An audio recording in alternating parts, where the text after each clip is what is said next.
Isn't it marvelous to think that history isn't just something locked away in dusty books or grand museums? Sometimes it's right there in your hand, small and round and metallic. For over 2,000 years, silver coins have been the lifeblood of Britain. They've paid for everything from a loaf of bread to a soldier's wages. They've been minted by kings and queens to declare their power, melted down by invaders and hoarded under floorboards during times of trouble. Each little coin tells a story, a miniature snapshot of the time it was made, the person who made it, and the world it moved through. They're not just money, they're tiny, glittering pieces of the past. Imagine you are an archaeologist, carefully brushing dirt from a find. You uncover a small, thin silver coin. On one side, a simple cross. On the other, the name of a long-forgotten Anglo-Saxon king. Suddenly, you are connected to a world 1,000 years old. This little object was held by someone just like you, but their world was entirely different. They used this coin to buy wool, to pay a tax, or perhaps to offer a prayer. For an American reader, think of it like finding a Spanish dollar from the colonial era. It's a tangible link to a foundational period. These silver pieces are the UK's equivalent, mapping out our entire national story, from tribal beginnings to a global empire and beyond. The story of British silver is a dramatic one. It's a tale of artistic genius, with some of the most beautiful coin designs ever created. It's also a story of economic chaos, with tales of coin shortages, rampant clipping, that's shaving the silver off the edges, and desperate measures by governments to restore faith in their money. We'll see how the amount of silver in a coin could make or break a monarch's reputation. We will journey from the first crude coins of ancient Celtic tribes to the sophisticated machine-made currency of the Victorian era, and finally discover what happened to silver in the modern age. It's a real adventure through time. This essay will be your guide on that adventure. We will explore each major period, meeting the key players and the coins they created. We'll peek into the purses of medieval peasants, Tudor merchants, and Georgian aristocrats. We'll uncover the secrets behind famous coins, like the magnificent crown piece and the humble groat. This isn't just a history of money, it's a history of Britain, told through the enduring, shining, and often surprising story of its silver coins. So, let's get started and dive into the treasure chest of British history, one silver coin at a time. It's going to be a fascinating journey. Our story begins long before Britain was a single kingdom. Around 200 BC, Celtic tribes in the south of England started making their own coins, inspired by those from mainland Europe. These weren't neat, round discs like we have today. They were often chunky, cast pieces of silver, gold, or a type of bronze called potin. The designs were wonderfully abstract and stylized, featuring strange horses with disjointed legs, spiky bores, and swirling patterns. These weren't for everyday shopping.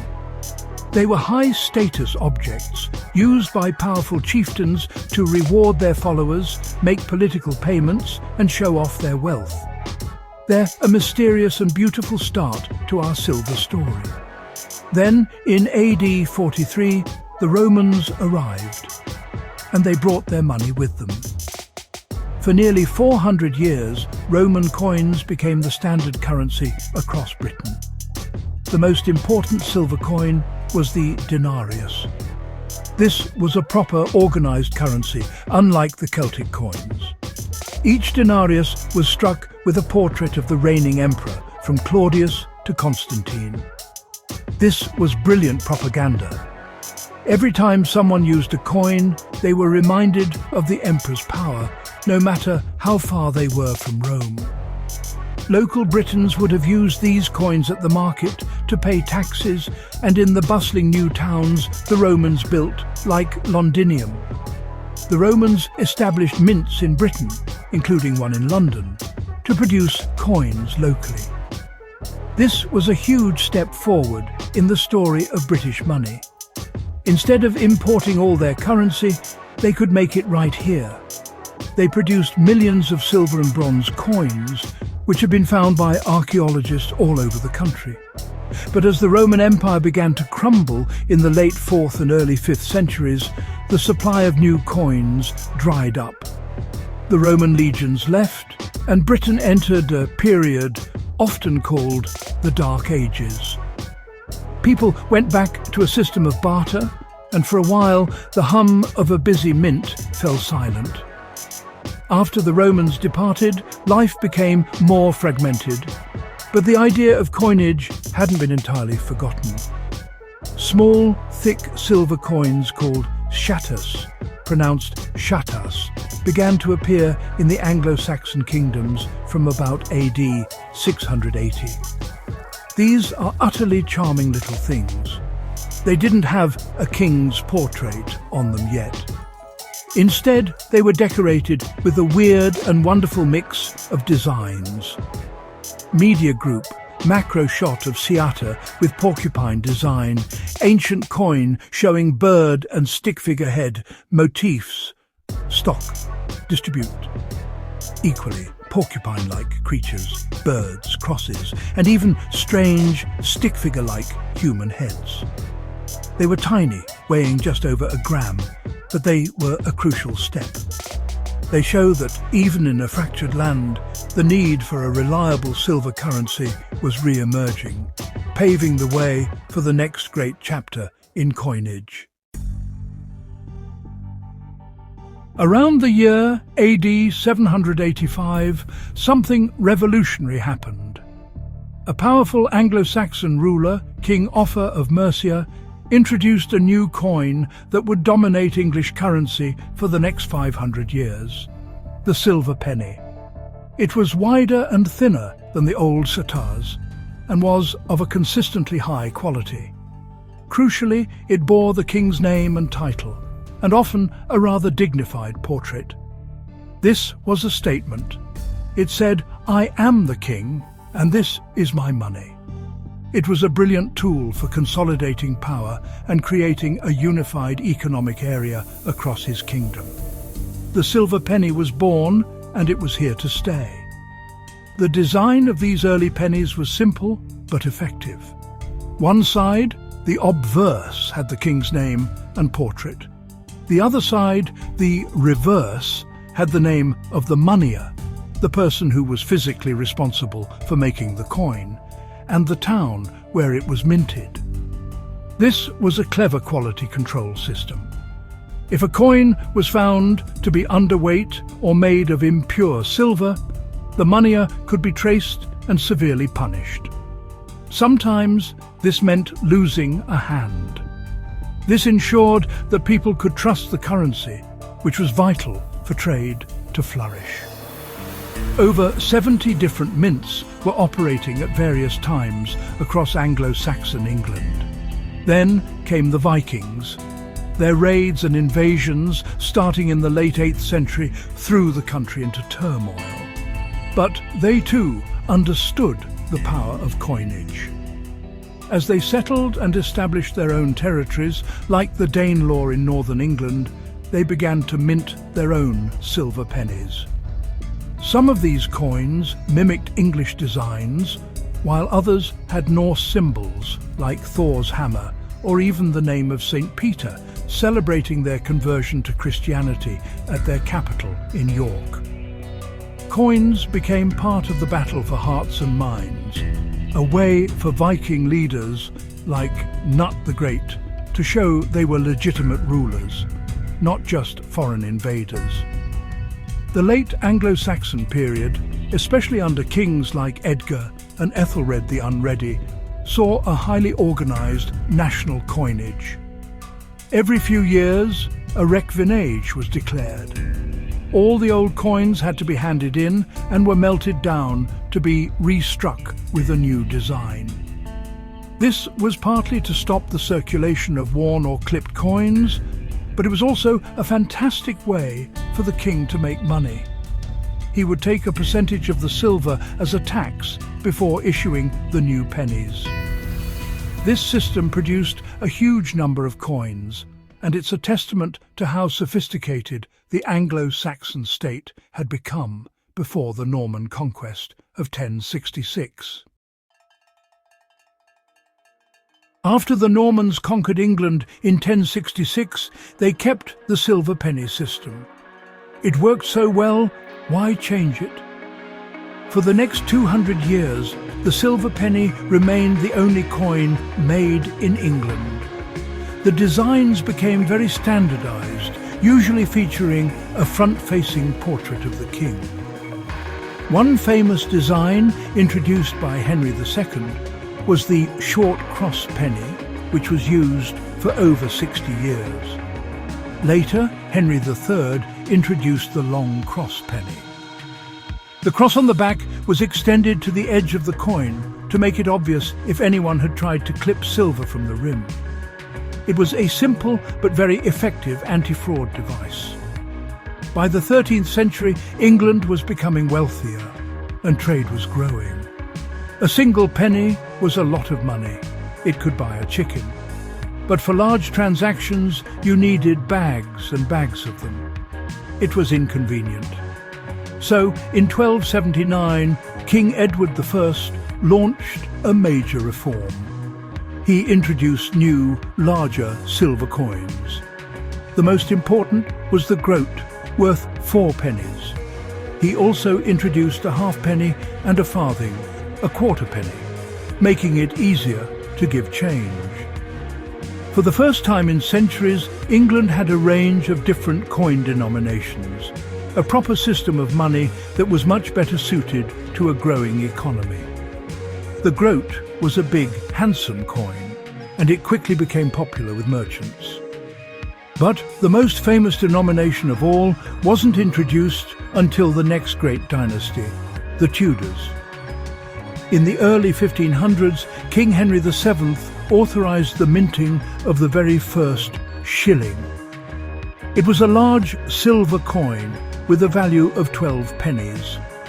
Initially, it was called a testoon because it featured a realistic, lifelike portrait of the king, a style borrowed from Renaissance Italy. This was a huge step forward in coin art. No longer a simple, stylized symbol of a king, this was the face of the man himself, a powerful statement of personal monarchy. Life for these medieval coins was tough. They were constantly being worn down, clipped by criminals, and even counterfeited. A practice known as culling was common, where people would pick out the newest, heaviest coins from circulation to melt them down, leaving only the old, worn ones in use. This is an economic principle known as Gresham's law. Bad money drives out good.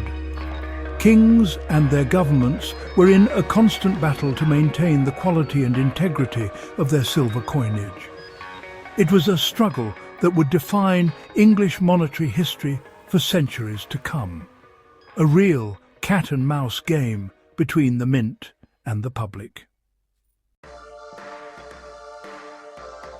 The Tudor period was, well, an age of great change, and this was reflected in the coinage.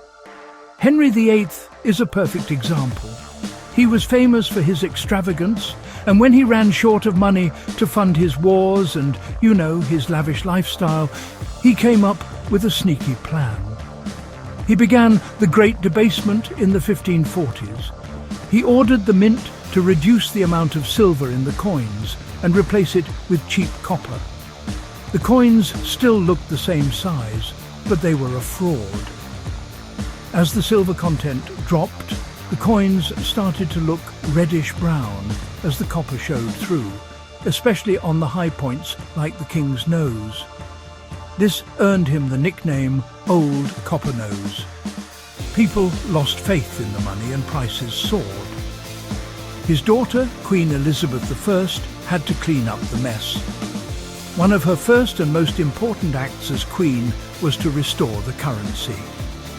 In 1560, she began a great recoinage, recalling all the debased coins of her father and brother.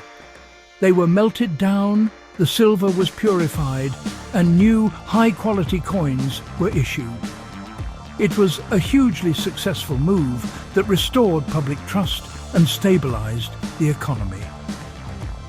Elizabeth's coins featured magnificent portraits of the Queen, and she introduced new silver denominations, including the 3 halfpence and 3 farthings coins, which were useful for everyday transactions. She understood that good money meant a strong kingdom. The Stuart era brought new drama. King James I united the crowns of England and Scotland, and his coins reflected this, with symbols like the thistle and the rose appearing together. But it was his son, Charles I, whose coins tell the most dramatic story. During the English Civil War, which lasted from 1642 to 1651, both the King and Parliament needed money to pay their armies. They set up mints all over the country. Charles's forces produced fascinating siege pieces in towns that were under attack. These were often not even round. They were crude, oddly shaped scraps of silver, cut from plates or dishes, and stamped with a castle emblem or a simple value. They are desperate, beautiful relics of a country torn apart by war. After the war and the execution of the king, England became a republic, the Commonwealth. The coins from this period are unique. All symbols of monarchy were removed. Instead of a king's portrait, the coins simply featured the shield of St. George for England on one side and the shields of England and Ireland on the other. The inscriptions were in plain English, not Latin, reading the Commonwealth of England. They were deliberately plain and stark. But when the monarchy was restored in 1660 with Charles II, the king's face returned to the coinage with a vengeance. This time on magnificent machine-made coins that marked the end of the old hammer-struck era. The arrival of the Georgian kings from Germany in 1714 marked a new era. But it began with a huge problem, a severe shortage of silver coins.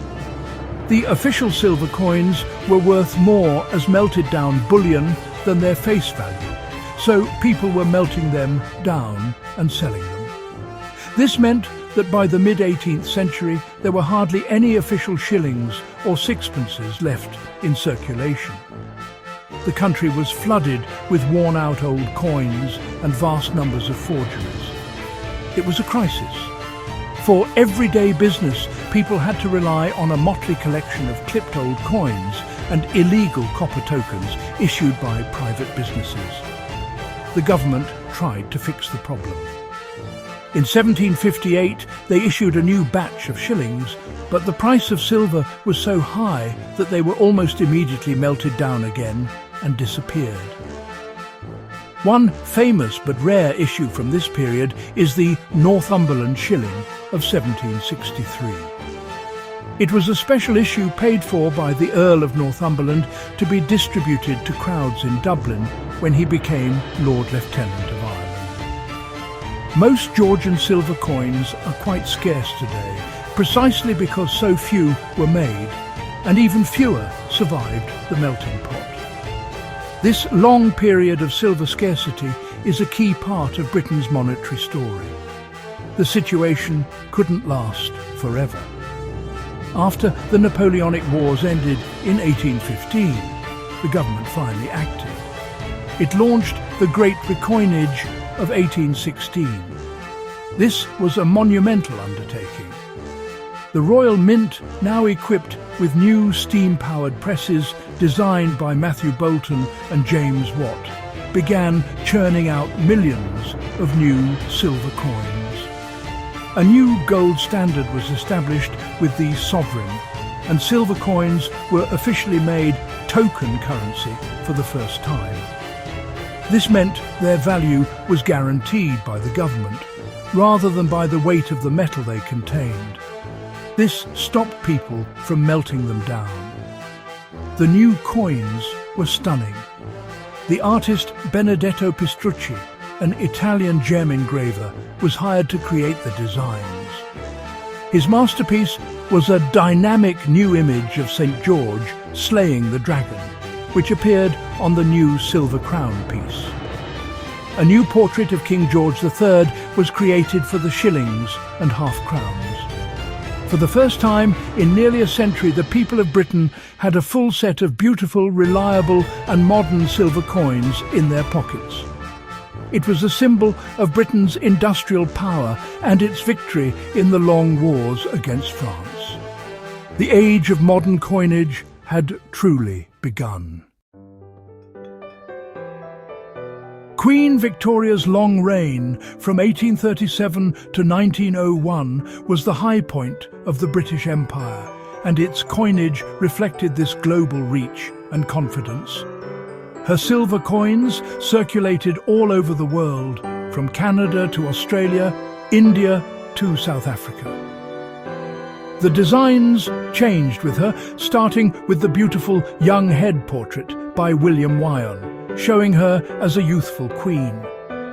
This portrait is considered one of the finest in British numismatic history. The coins from this era, like the shilling and the florin, a new 2-shilling piece, were symbols of stability and imperial power, recognized and trusted across the globe.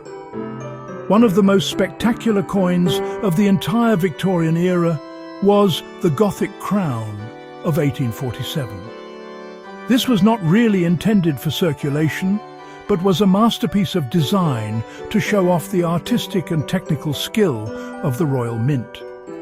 It featured a portrait of Victoria wearing a crown and an ornate medieval-style dress, with the lettering in a black letter or Gothic font. The reverse was a stunningly intricate design of 4 crowned shields. It is widely considered one of the most beautiful British coins ever made.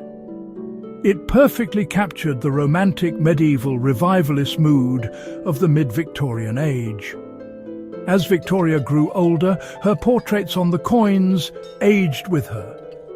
In 1887, for her Golden Jubilee, a new portrait was introduced. This Jubilee head was not popular. People thought it made the Queen look grumpy, and the tiny crown perched on her head looked rather silly. The public outcry was so great that it was replaced just a few years later. In 1893, the final portrait was released, the old head or veiled head, showing a dignified, veiled monarch in mourning for her late husband, Prince Albert. This image of the elderly stoic Empress of India became the enduring image of the late Victorian era. During Victoria's reign, a new coin was introduced in 1849, the florin. It was worth 2 shillings, or 1/10 of a pound.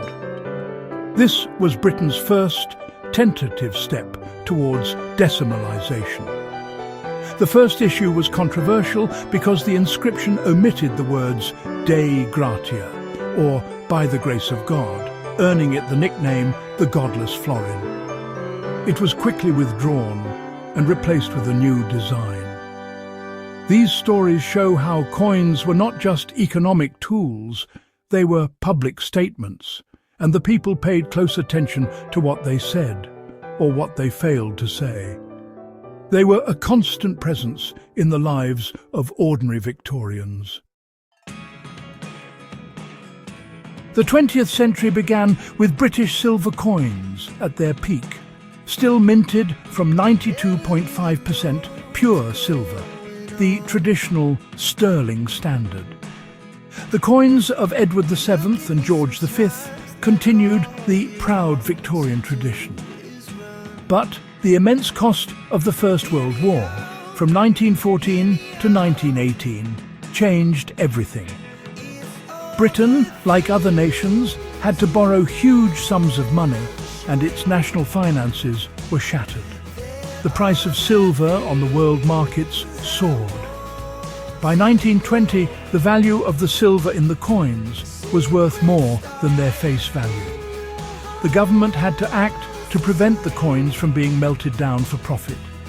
The solution, implemented in 1920, was a drastic one.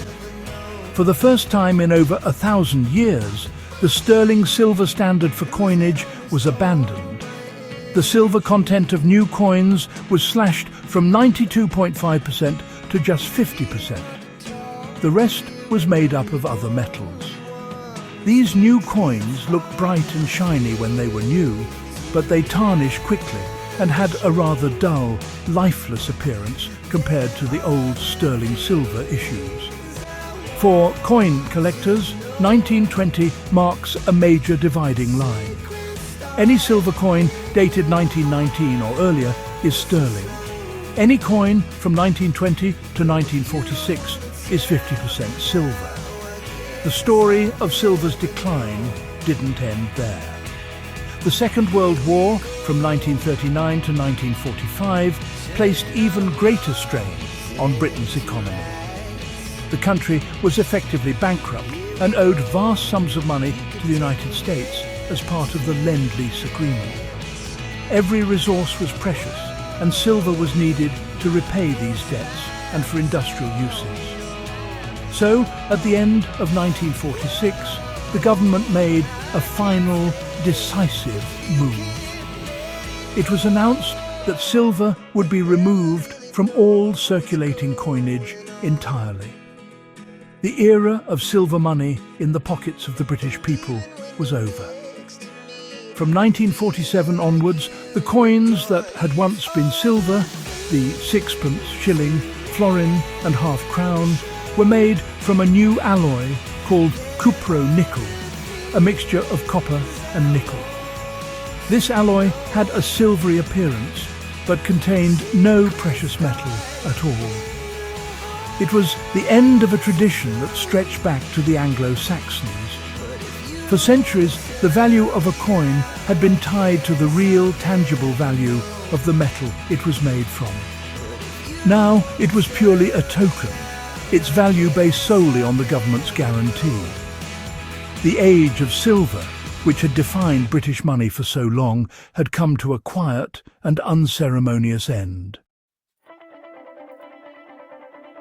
Although silver disappeared from everyday circulating coins after 1946, its story was not quite over.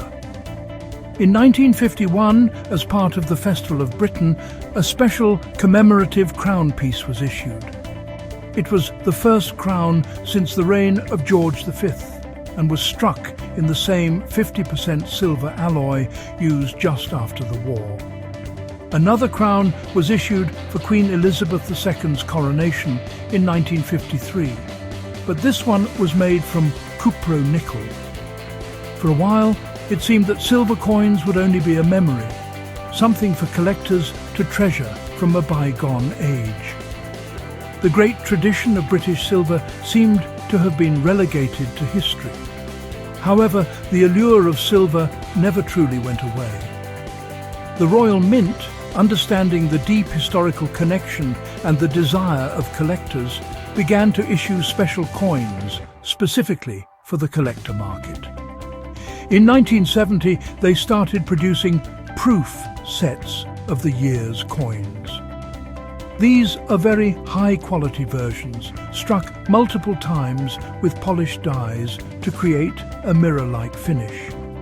The silver versions of these sets, containing coins like the crown, are produced in sterling silver, reviving the old 92.5% standard for these special non-circulating issues.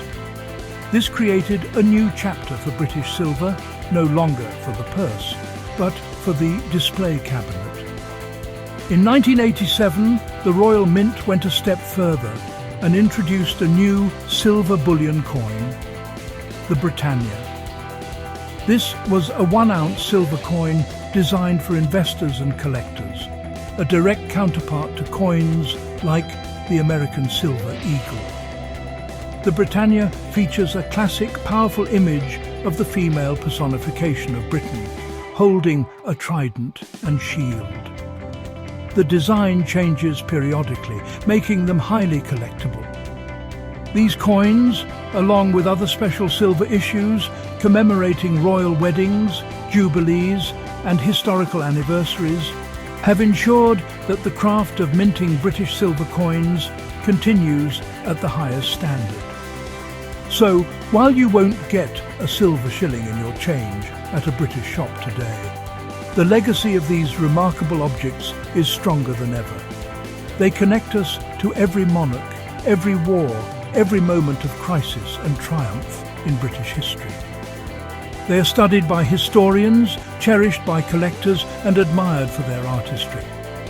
From the strange Celtic staters and Roman denarii to the magnificent Victorian crowns and modern Britannia bullion coins, the story of British silver is a shining thread woven through the rich fabric of the nation's past. It is a history you can hold in your hand, a tangible link to the people and events that shaped a kingdom.